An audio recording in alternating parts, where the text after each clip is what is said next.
ئاسنیش دەتاوێنێ. من دڵۆپێک لەو بارانام کە دەریایەک بەدی دێنێ. من شەماڵم، ئەو شەماڵەی پڕ لە شنێ بە سۆز و تاو، دەمە و بەهار بەفری داگیرکەری وڵات دەکەم بە ئاو.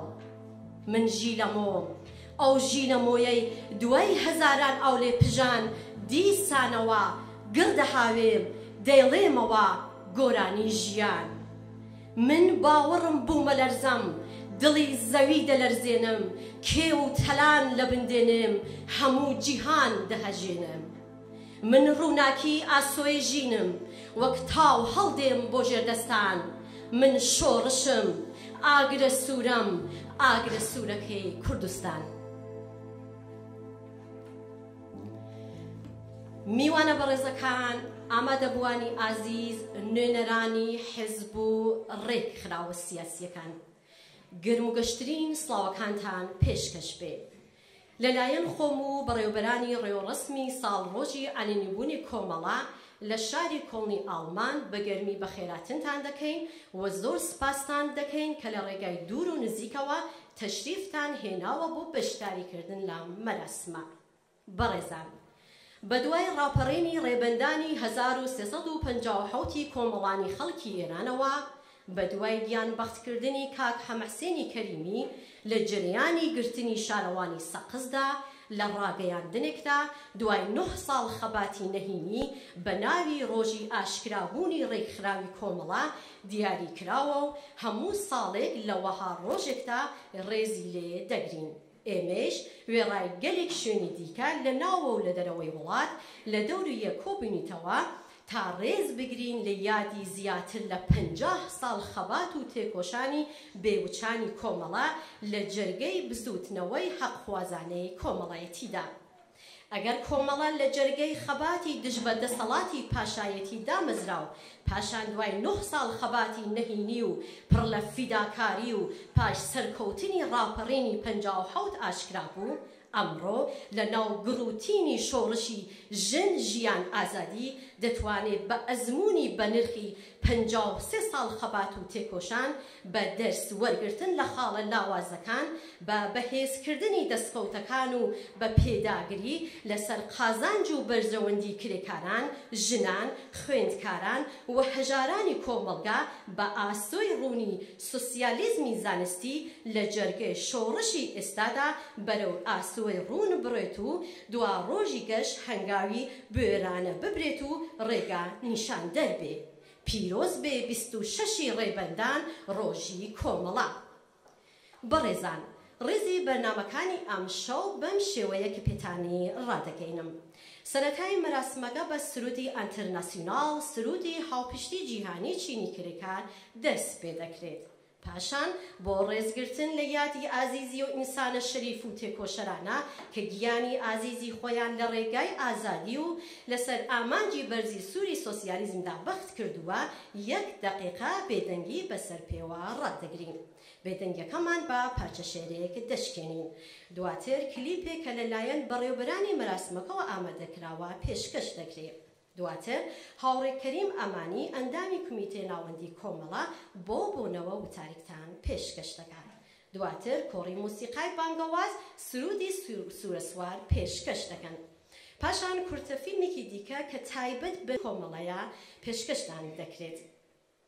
پاشان ڕێزی ئەو پەیام و بروسکەی پیرۆز بەیانەتان پێشکەش دەکرێت کە بەدەستی بەڕێوەبەرانی مەراسمەکەوە گەیشتووە. دواتر هاوڕێ فەراد مەجیدی شێرێکتان پێشکەش دەکات.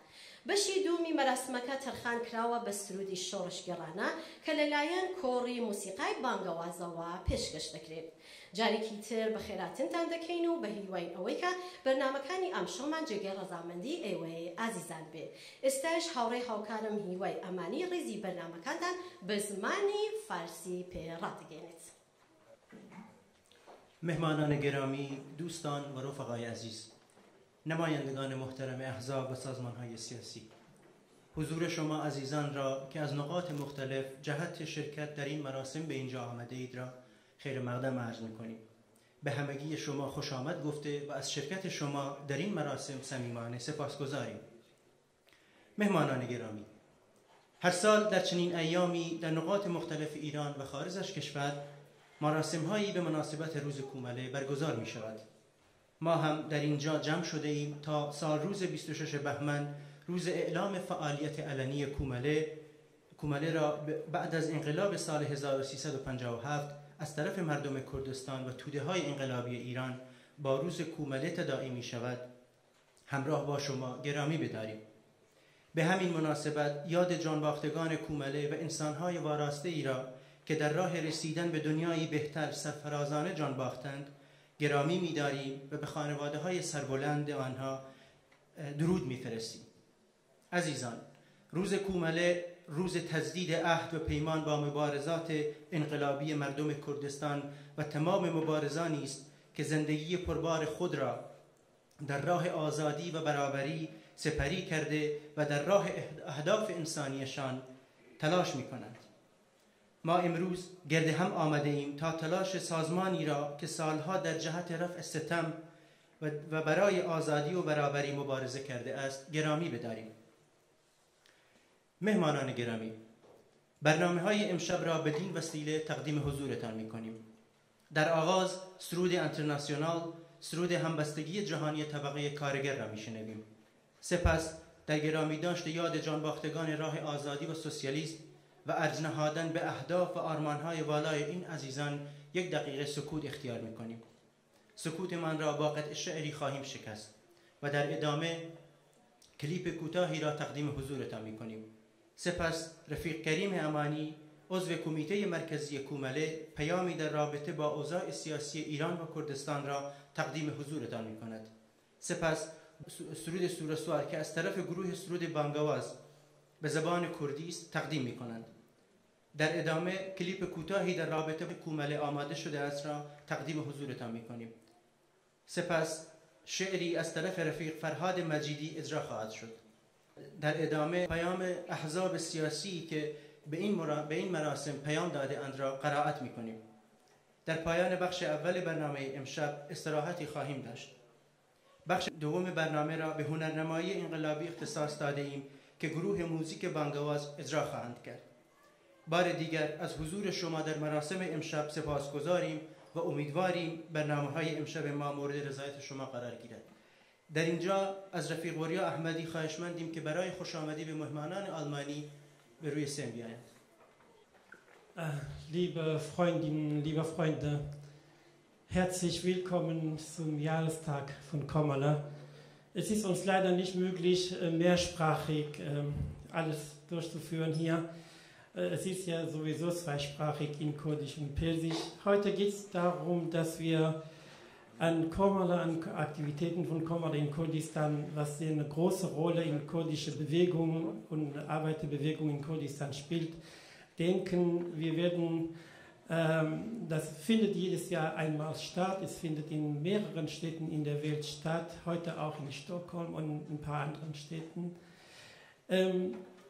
Es geht darum, dass wir an die Menschen denken, die seit 43 Jahren durch Opfern von ihrem Leben alles aufrechterhalten haben, dass wir die Bewegung gegen dieses barbarische System wirklich mit jetzigem Ergebnis gesehen sehr erfolgreich haben, trotzdem, also trotz 43 Jahre, dass wir jetzt mal aus dem Iran halt eine Stimme haben, die in der Welt gesehen wird, Frauenrechte, Kinderrechte, Menschenrechte, Arbeiterrechte, ethnische Rechte, Gruppenrechte, alles, was jetzt mal in unserer Welt benachteiligt worden ist und erpresst und unterdrückt worden ist, auf einmal sehen wir, dass halt eine Stimme in unserer Welt erhoben ist.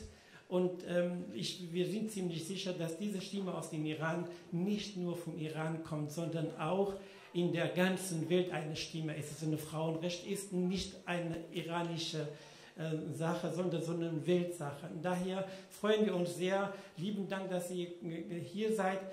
Hier zu Programm haben meine Vorgänger so ein bisschen besprochen, dass ein Redner gibt, dass 2 Clips gibt, dass es ein paar Lieder gibt und dass wir dann heute Abend zusammen an revolutionäre Lieder zusammen hören und aber auch durch die Redner wissen, was aktuell im Iran ist. Darum geht es ja heute Abend. Danke, dass ihr da seid.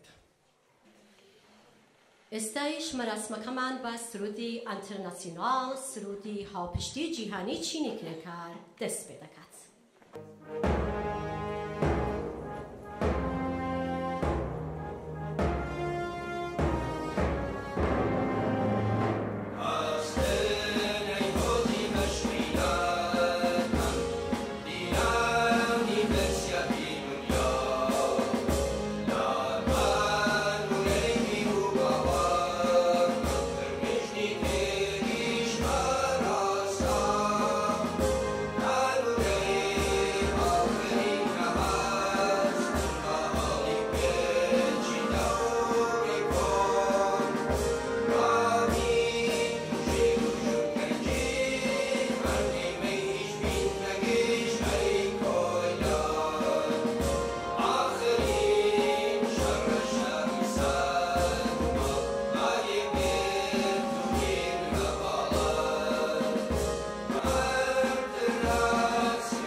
ئێستایش بۆ ڕێزگرتن لە یادی ئازیزی ئەو ئینسانە شەریف و تێکۆشەرانە کە گیانی ئازیزی خۆیان لە ڕێگای ئازادی و ئامانجی بەرزی سۆسیالیزمدا و هەروەها گیان بەختکردوانی ئەم دوایانەی ئاخێزی جەماوەری لە دژی دیکتاتۆری کۆماری ئیسلامیدا بەخت کردووە 1 دقیقە بێدەنگی بەسەر پێوە ڕادەگرین.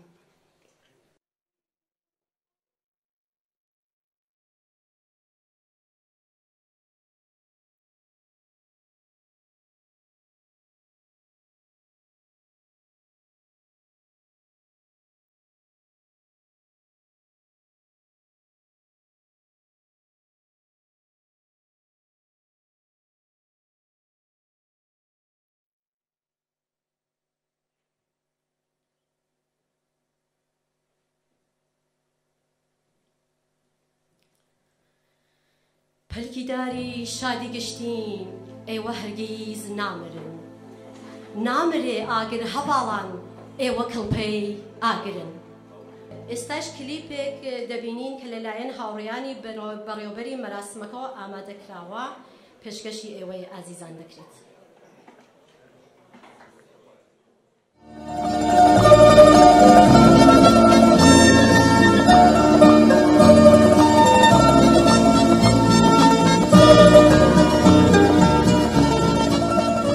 من پیشمرگم، من شعله‌وار در خرمن شب زبانه میکشم، من گرم و آتشین به انجماد فصل سرد میوزم. من مهربان گلهای خونم را بر گیسوان کودکان گرسنه می نشانم. من تلخ تلخ تلخ چونان خیزابه نفرت از دهانه زخم ناسور سر میزنم، فواره میزنم. من پیشمرگم، تو مرا میشناسی، تو مرا میشناسی. من عصاره خشم رنجبران جهانم، من از سلاله ستارهای سرخ کهکشان خلقم. من پیشمرگم، قلبم برای تو میتپد ای دورترین انسان رنج دیده زمین. قلبم برای تو میتپد. کردستان این سرزمین خون و حماسه اینک قلب خونین ایران است که آزادی را پرجوش و پرتوان فریاد میزند. من پیشمرگم و تفنگم از پیشانی آسمان خواهد گذاشت و دنیا را پر از ولوله خواهد کرد. قلبم برای تو میتپد ای دورترین انسان رنج دیده زمین. قلبم برای تو میتپد و شعر بزرگ آزادی را با خون خیش برای تو میسرایم. من پیشمرگم و رگبار تفنگم را با درس‌های سرخ لنین مشق میکنم.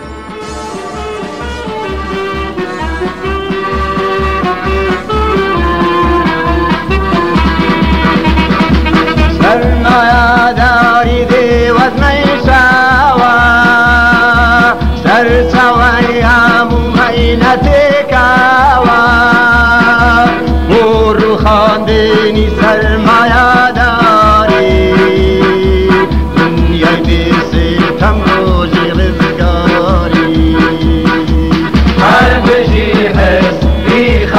خەباتکار پێشڕەویشی کرێکار هەر بژی حزبی خەباتکار پێشڕەویشی کرێکار. ئێستایش داوا لە هاوڕێکەریم ئەمانی ئەندامی کومیتێ ناوەندی کۆمەڵە دەکەین بێ بەم بۆنەوە وتەکانی پێشکەشکات. تکایە هاوڕێکەریم. ئامادەبوانی بەڕێز میوانە خۆشەویستەکان دێوارتان باش.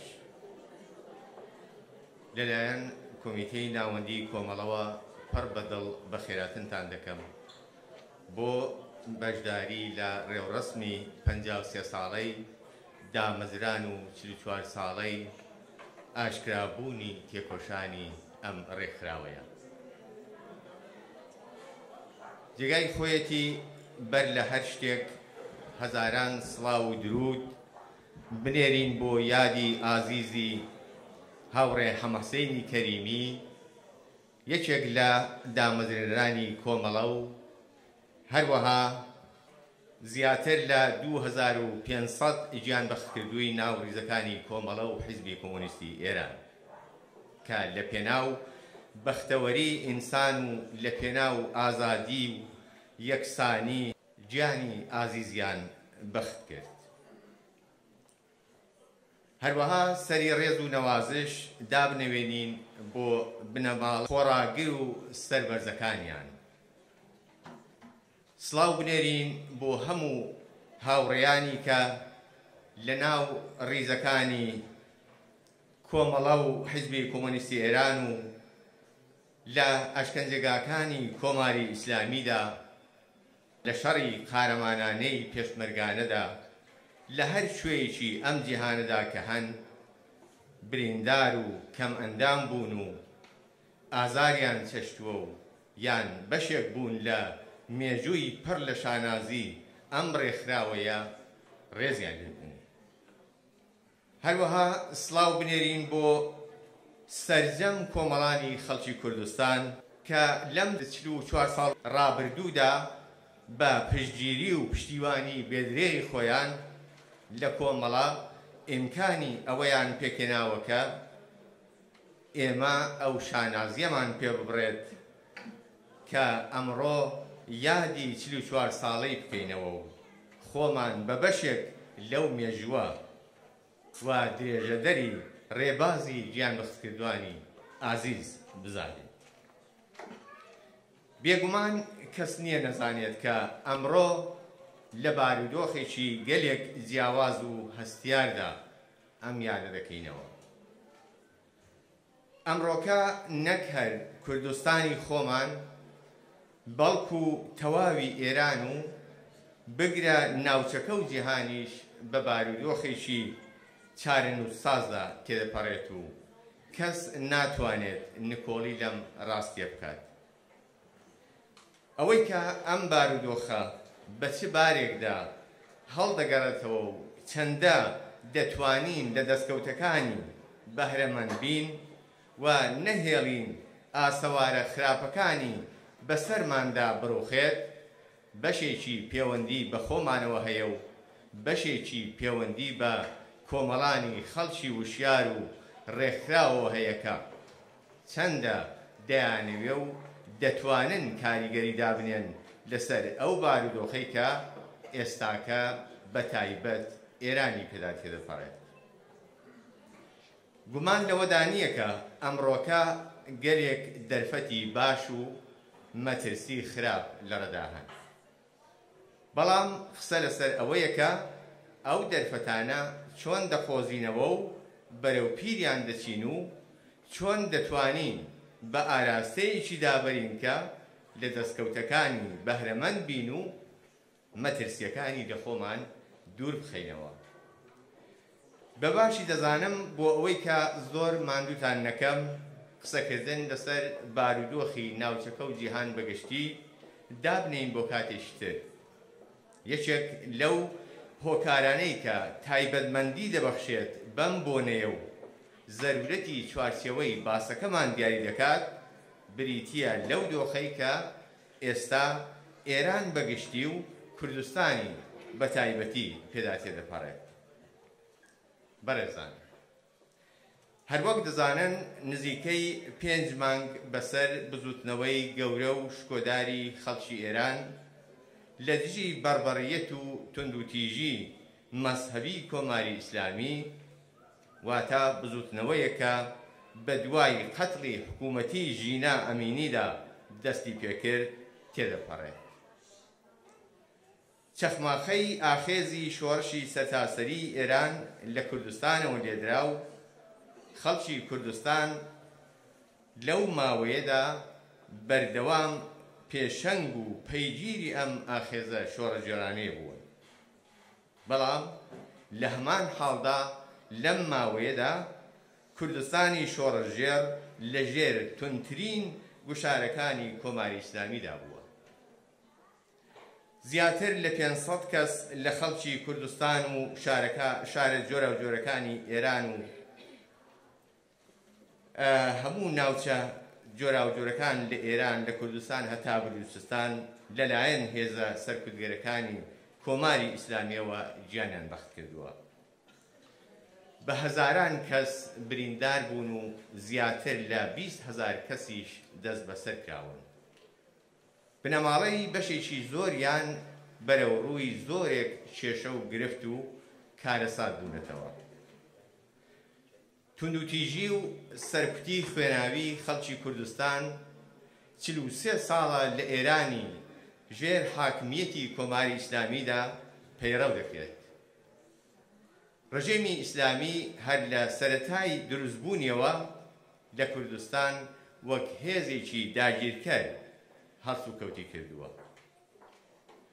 خەڵکی کوردستان هەر لە یەکەم ڕۆژی هاتنە سەرکاری حکوومەتی ئیسلامیەوە ماهیەتی کۆنەپەرستانەی ئەو ڕژیمیەیان بە دروستی ناسی و لە ڕێفراندۆمی درۆیینەی ئەرێ یان نا بۆ کۆماری ئیسلامی بە بایکۆتی ئەو ڕێفراندۆمە نایەکی بەهێزیان بە کۆنەپەرستی ئیسلامی و سەرتاپای ئەو دەسەڵاتەدایەوە.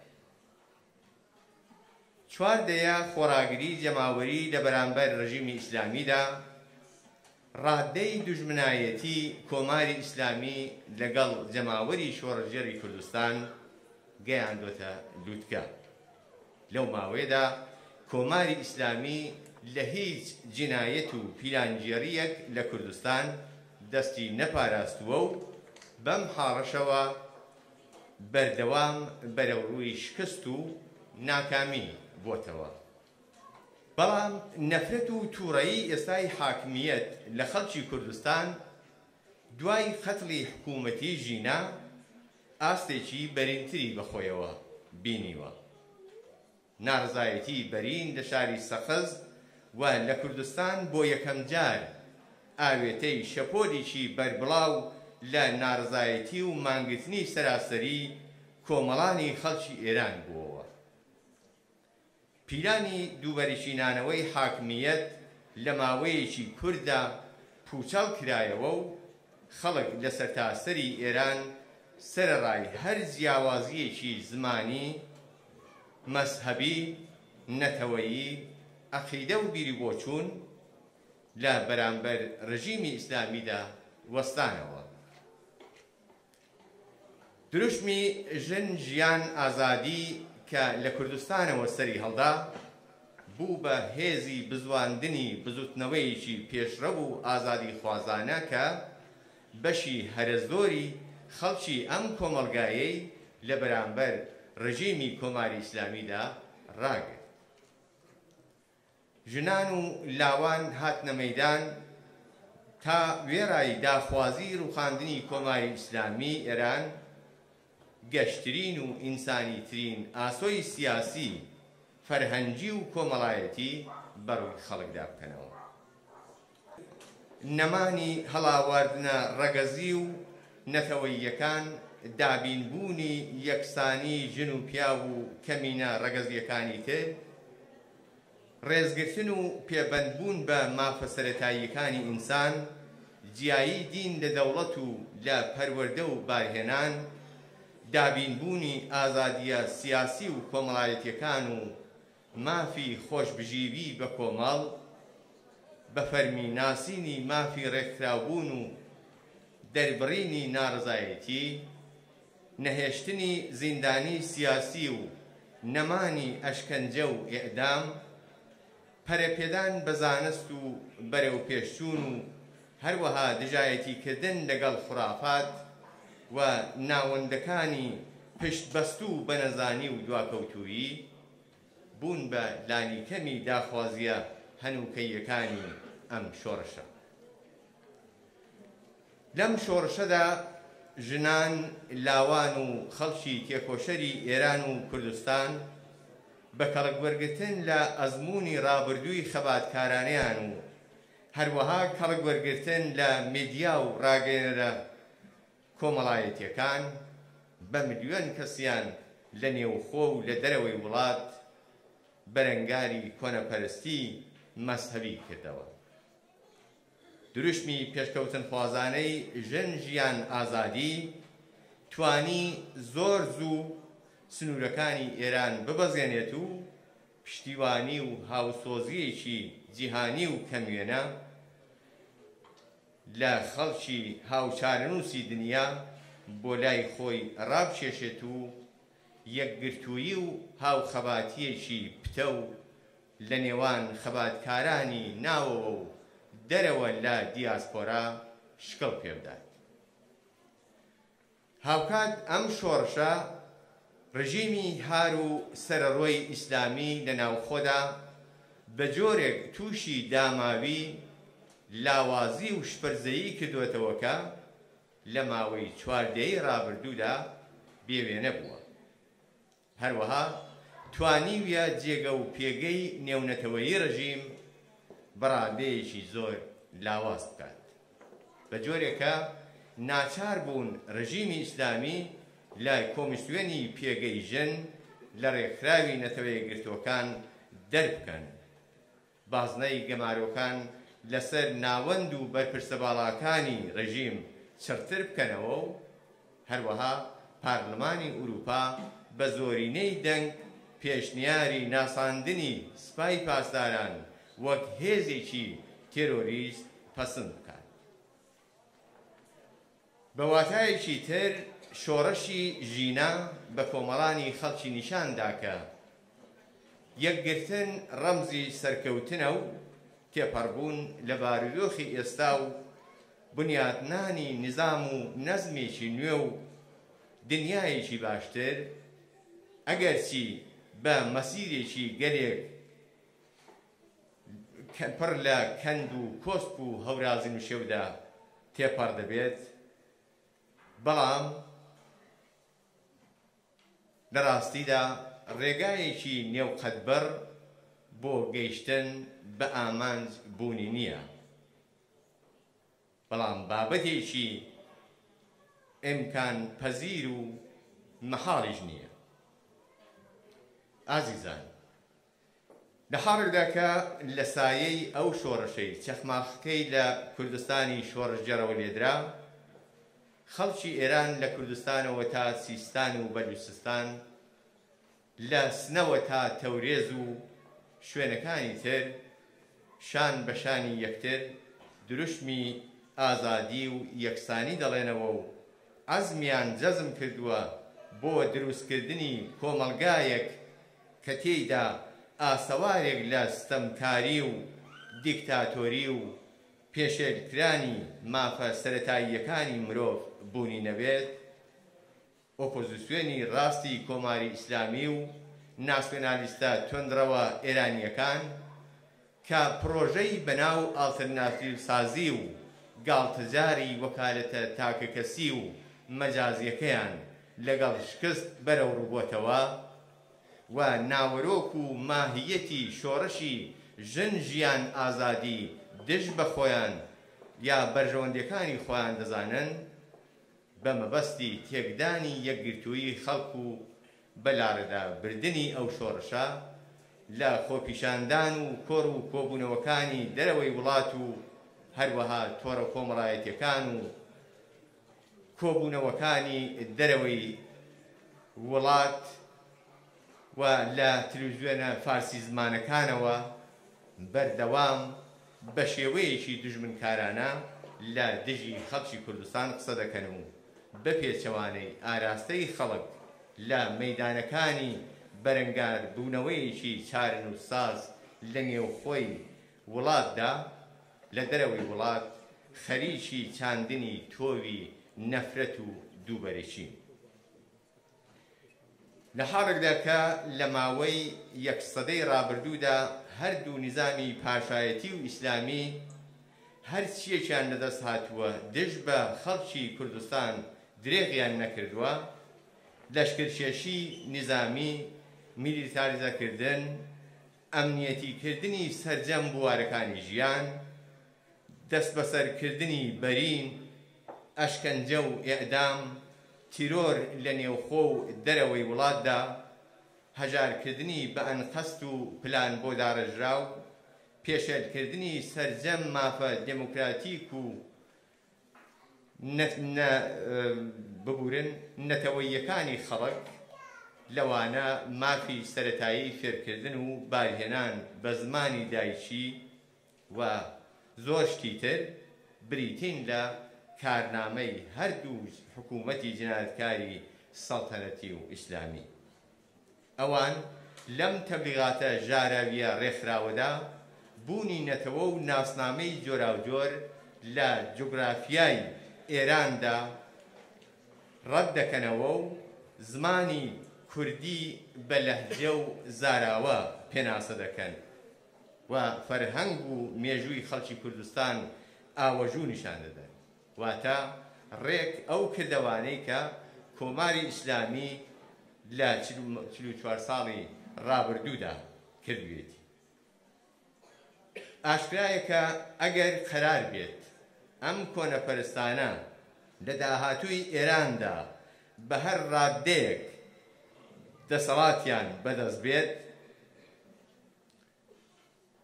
کەسانی وەک ئەوان لە هیچ ڕادەیەک لە جنایەت و وەحشیگەری وەگەوەی کە لە دووڕژیمی سەڵتەنەتی و پەهلەوی و ئیسلامیدا دژ بە خەڵکی کوردستان ئەنجام دراوە خۆنابیوێرن و بۆ سەرکوتی نەتەوە مافخوازەکان لە ئێراندا ڕووباری خوێن وەڕەدەخەن. بەڵام ئەوەی کە مایەی هیوا و دڵخۆشیە ئەو ڕاستیەیە کە دەنجی ئەم جۆرە ڕەگەزپەرستانە لە نێوخۆی وڵاتدا دەنگدانەوەیەکی ئەو تۆی نییە و جەماوەری یەکگرت و شان بە شانی یەکتر تا گەیشتن بە سەرجەم مافە پێشێلکراوەکانیان و دابینکردنی ئازادی و یەکسانی، دامەزراندنی یەکێتیەکی دڵخوازانە و ژیانێکی باشتر درێژە بە خەبات و تێکۆشانی خۆیان دەدەن.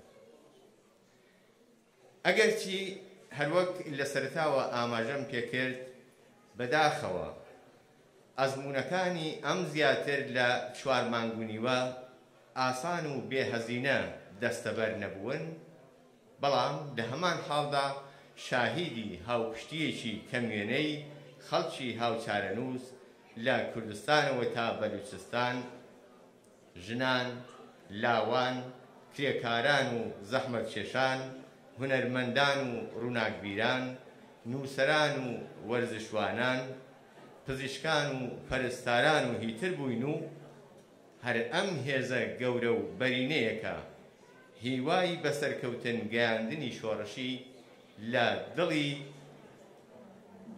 هەموماندا زیندوو ڕاگرتووە. ئەم شۆڕشە سەلماندی کە ڕووخانی حکوومەتی ئیسلامی حتمی و ناچاریە و خەڵکی شەریف و ئازادی خواز زیاتر لە پێشوو لە گەیشتن بە ئازادی، بەرابەری و دادپەروەری کۆمەڵایەتی نزیک بوونەتەوە. کۆمەڵە وەک جەرەیانێکی چەپ و سۆسیالیست کە لە پێناو دامەزراندنی حاکمیەتی جەماوەری، سڕینەوەی هەموو ئاسەوارە کارەساتبارەکانی حکوومەتی پاشایەتی و ئیسلامی لەسەر ڕواڵەتی کۆمەلگای کوردستان و ئێران، بەدەستهێنانی مافی دیاریکردنی چارەنووسی نەتەوەکانی دانیشتووی ئێران و یەکێتی دڵخوازانەیان و هەروەها هاوژیانی خەڵکی هاوچارەنووس خەبات دەکات لەسەر ئەو باوەڕەیەکە قبولکردنی مافە ئینسانی و دموکراتیکەکانی خەڵکی کوردستان و باقی نەتەوە و ناسنامەکانی دانیشتووی ئێران و بەشداری لە چوارچێوەیەکی ئازاد یەکسان و سکۆلاردا کەم ئازارترین و ئینسانیترین ڕێگاچارەیە بۆ ژیانێکی نەتەوەکانی دانیشتووی ئێران لە داهاتوودا لە پەنای یەکتردا. ئێمە وەک هێزێکی چەپ و سۆسیالیست وێڕای هەوڵدان بۆ لێکنزیکردنەوەی سەرجەم هێز و لایەنە چەپ و ئازادی خوازەکانی کوردستان و ئێران و هەروەها هاوکاری لەگەڵ حیزب و لایەنە دموکراتیک و ئازادی خوازەکانی کوردستان خەڵک لەوە دڵنیا دەکەینەوە کە هەروەک خۆمان بە بەشێکی دانەبراوە لەم شۆڕشە دەزانین هاوکات بەهێزکردن و پاراستنی یەکێتی و یەکگرتوویی و هاوخەباتی ئەوان لەم بارودۆخەدا بە ئەرک و ئەولویەتی سەرەکی خۆمان دەزانین. لەبەر ئەوەی تەنیا لەسەر ئاوا بەستێنێک خەڵکی کرێکار و زەحمەتکێش لە کوردستان و سەرجەم ناوچەکانی تری ئێران ئیمکانی ئەوەیان دەبێت کە بیر لە دامەزراندنی کۆمەڵگایەکی سۆسیالیستی بکەنەوە کە تێیدا ئاستەوارێک لە چەوساننەوە و ستەم و هەڵاواردن بوونی نەبێت. لە کۆتاییدا بە پێویستی دەزانم یادی سەرجەم گیانبەختکردوانی شۆڕەشی ژن ژیان ئازادی بەرز و پیرۆز ڕابگرم، سەری ڕێز و نەوازش دابنەوێنم بۆ بنەماڵەی سەربەرزی ئەو ئازیزانە و هیوای چاکبوونەوە بۆ بریندارەکان و ئازادی دەست بەسەرکراوەکان بخوازم. ئێوەش ماندوو نەبن. سپاس بۆ جۆگرتن.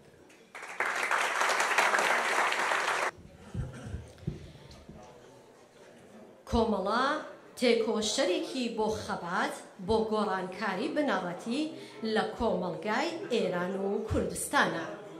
گۆڕانکاری بنەڕەتی واتە ژیانێ بەدوور لە چەوسانەوە، ژیانێ بەدوور لە هەڵاواردن و ستەم، ژیانێ لێوان لێوی ئازادی، ژیانێ پڕ لە ئیمکانات و ڕفاه و خۆشگرزەرانی بە یەکسانی بۆ هەمووان. ئەم گۆڕانکاریە نەک خەباتی ڕێکخراوی سیاسی بۆ کۆمەڵگا، بەڵکو بە هیممەتی ئیرادەی جەماوەری کرێکار و زەحمەتکێش و بەهێزی ئاگاهی و وشیاری ڕێکخراوی ئەوان بەدیتێ. ڕۆژی کۆمەڵە ڕۆژی ڕێزگرتن لەو ئامانجەیەکە کۆمەڵە بە شوێن دەستەبەربوون و بەدی هاتنیەتی.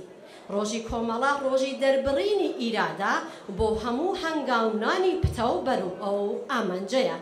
پیرۆز بێ 26 ڕێبەندان ڕۆژی کۆمەڵە. ئێستایش داوا لە کۆڕی موسیقای بانگەواز دەکەین سرودی سوورە سوار پێشکەشکەن.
لوتا أسبي جيرت مشغلة بلغراتي لو بهستا سور سواري كوملا سوك سنجر آودانك رنجري ما دوننا آرقت بونا وبرينا وتباراني بلا آرقت بونا وبرينا وتباراني بلا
تایبەت ئامادەکراوە بە مێژووی کۆمەڵە.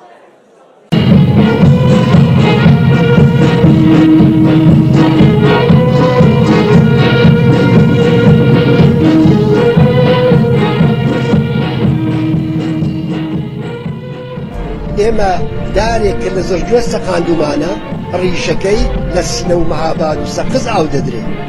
ئەگەر ئەو ڕیشەیە لەوێ ئاو نەدرێ مانەوەی ئەو دارە ئەرزشێکی زۆری نییە، بۆ ئێمە لانێکە ئەرزشێکی زۆری نییە.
بەشداربووانی ئازیز کۆمەڵێک پەیام و بروسکەی پیرۆزبایی بەم بۆنەوە بەدەستی بەڕێوەبەرانی مەراسمەکەەوە گەیشتووە کە لەلایەن خۆم و بەڕێوەبەرانی مەراسمەکەەوە زۆر زۆر سپاستان دەکەین و دەستەکانتان بەگەرمێ دەپۆشین. ناوەکان بریتین لە حزبی کۆمونیستی کارگەری ئێران لەگەڵ چەپکەبڵێک، پەیامی حزبی پژار لەگەڵ چەپکەبڵێک، پەیامی ڕێکخراوی ئیL و هەروەها پەیامی ڕاهی کارگەر. مهمانان گرامی، در ادامه نام سازمان‌ها و احزاب سیاسی که به مناسبت 26 بهمن سالروز آغاز فعالیت علنی کومله به هیئت برگزاری مراسم کومله در کل پیام داده اند قرائت خواهد شد. هیئت اجرایی سازمان کارگران انقلابی ایران راه کارگر، حزب کمونیست کارگری ایران، سازمان راه کارگر، چپ مداخله‌گر از آلمان EL، حزب حیات آزاد کردستان پژاک. ئێستا داوا لە نوێنەری حزبی پژاک دەکەین بێ بۆ پێشکەشکردنی پەیامەکەیان.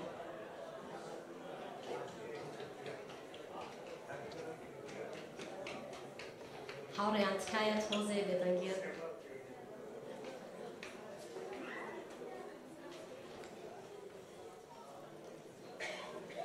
بەڕێزان کادر و ئەندامانی هێژای کۆمەڵە،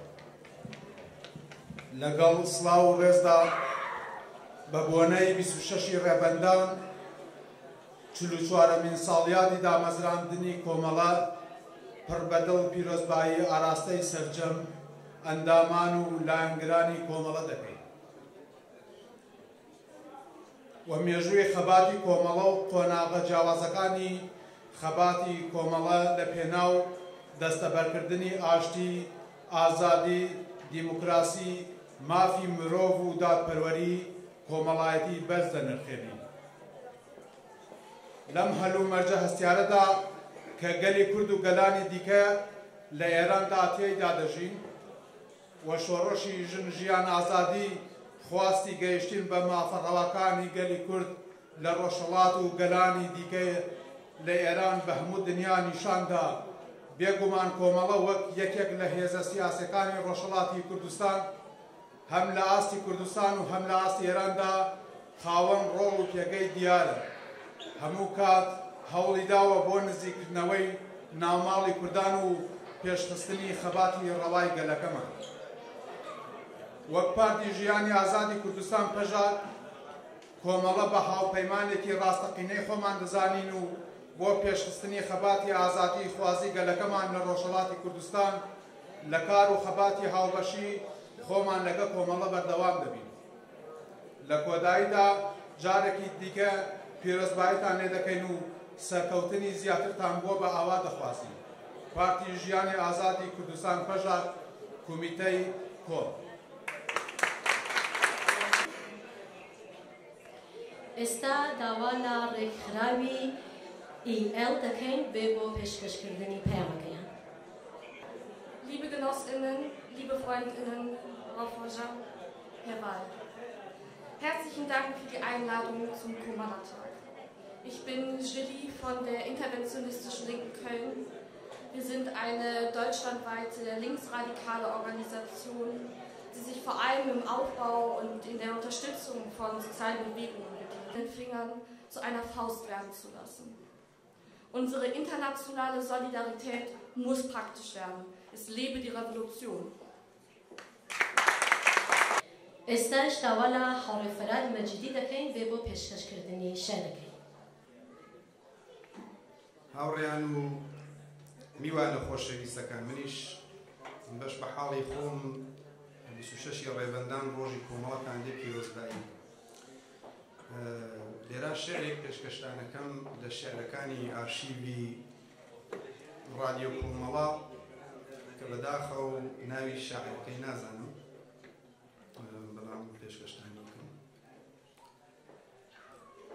کابینم منداڵێکی بچکولانە لە نێو باوشی دایکیدا، مانگە شەوی دوای بارانی خاکە لێوە پڕ بە سینگی بۆنی تەڕی خەرمانەی مانگ هەڵدەمژێت و دەستی بۆ دەبا بیگرێت، کە دەبینم منداڵێکی بچکولانە دەڕوانێتە سەمای لەشی نەرمی وردەماسی زەرد و سووری نێو حەوزێکی بەرتیشکی خۆر، و بە تاسەوە پڕ بە دڵی پڕ بە نیگای گەشی سەوزی پێدەکەنێت، کە دەبینم واو منداڵێک بە ئێوارەیەکی درەم وەخت لە نێو کۆماڵ زبڵی قەراغ جادە بە دوو دەستی بۆ نەکردووی بۆ تووقڵە شووتی دەگەڕێت، کە دەبینم هەر ئینسانێک خۆزگەی هەیە و هەنگاوی بۆ دەنێتە ڕێ.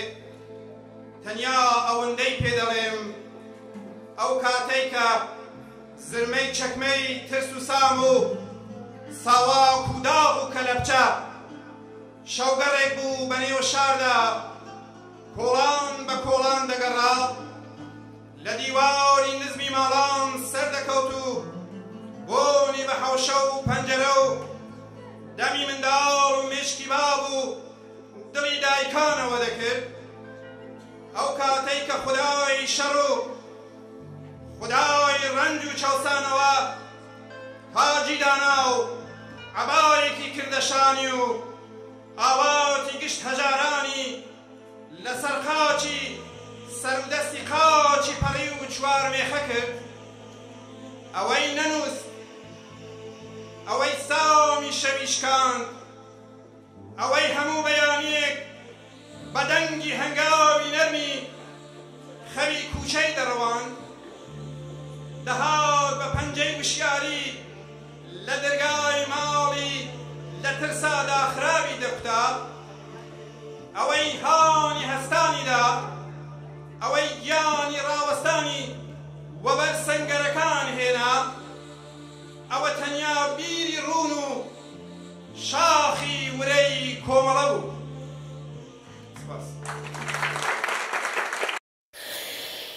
میوانە ئازیزەکان، هاوڕێیانی ئازیز، بەشداروانی بەڕێز، بەداخەوە هەر ئێستا ئاگادار کراینەوە لە وڵاتی سوئید هاوڕێ ئیسا جەمشیدی یەکێک لە هاوڕێ دێرینەکانی کۆمەڵە و حزبی کۆمونیستی ئێران لە وڵاتی سوئید لە یەکێک لە بیمارستانەکان بەهۆی نەخۆشیەوە گیانی ئازیزی بەخت کردووە. هەر لێرەوە لەلایەن بەڕێوەبەرانی مەراسمەکەوە پرسە و سەرخۆشی خۆمان ئاراستەی بنەماڵەی ئازیزی ئەو هاوڕێ ئازیزەمان دەکەین و خۆمان بە شێریکی خەم و پەژارەیان دەزانین و هەروەها پرسە و سەرخۆشی خۆمان ئاراستەی هاوڕێیانی دۆستانی و بزوتنەوەی ئینقلابی لە کوردستان دەکەین. یادی ئازیزی هاوڕێ ئیسا جەمشیدی بەرز و بەڕێز بێت. بەڵێ بەشداربووانی ئازیز، بەم شێوەیە هاتینە کۆتایی بەشی یەکەمی مەراسمەکەمان. بەشی دوومی مەراسمەکەمان تەرخان کراوە بە سرودی شۆڕشگێڕانە و شێر کە لەلایەن کۆڕی مۆسیقای بانگەوازەوە پێشکەش دەکرێت. جارێکی تر زۆر سپاستان دەکەین کە بەشداری ئەم مەراسمە بوون و تا ئێستا لەگەڵمان بوون.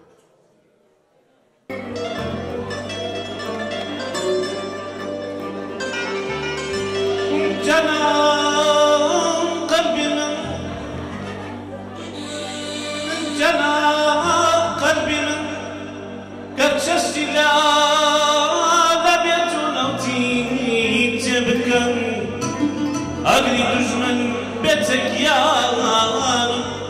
وكشلام بيبكن شخشقيكا قشت ويسقال يكبر يكويتي بكن بترجم دم ميدان حكمي عزاه دين دوين كان سوتي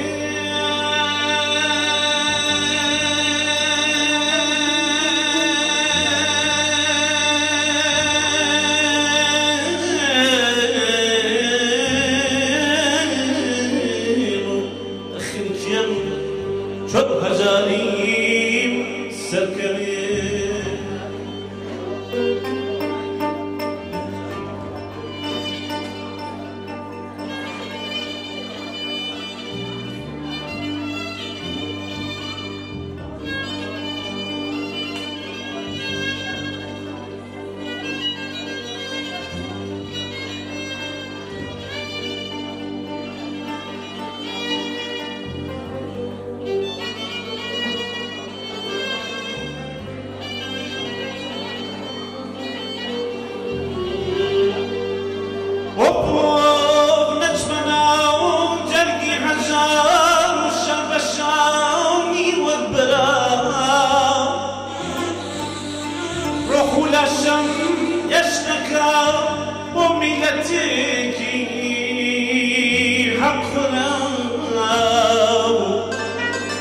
شريفر في السلساوريك من نسوت يموشراو كومري خمباري هجران شون بيا من بجنبيش ليبدري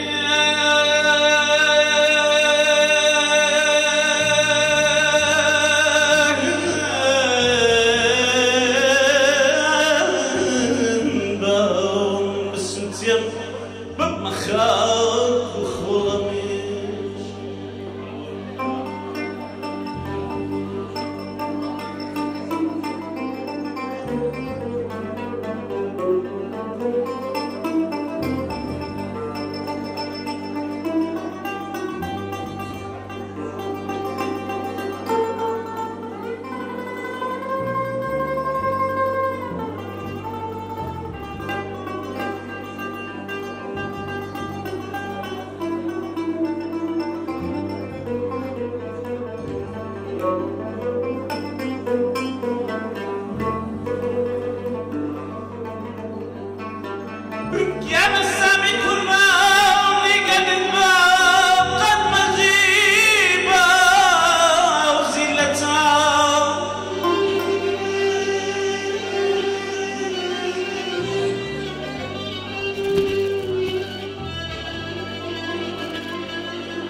هرگیز دمینه چون که خواهن غیرتا خود به قربانی گلت کام فرز ده قربانی لبو نشتمانی حر و سربرز ملت یکی سر بخو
There's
Joseph.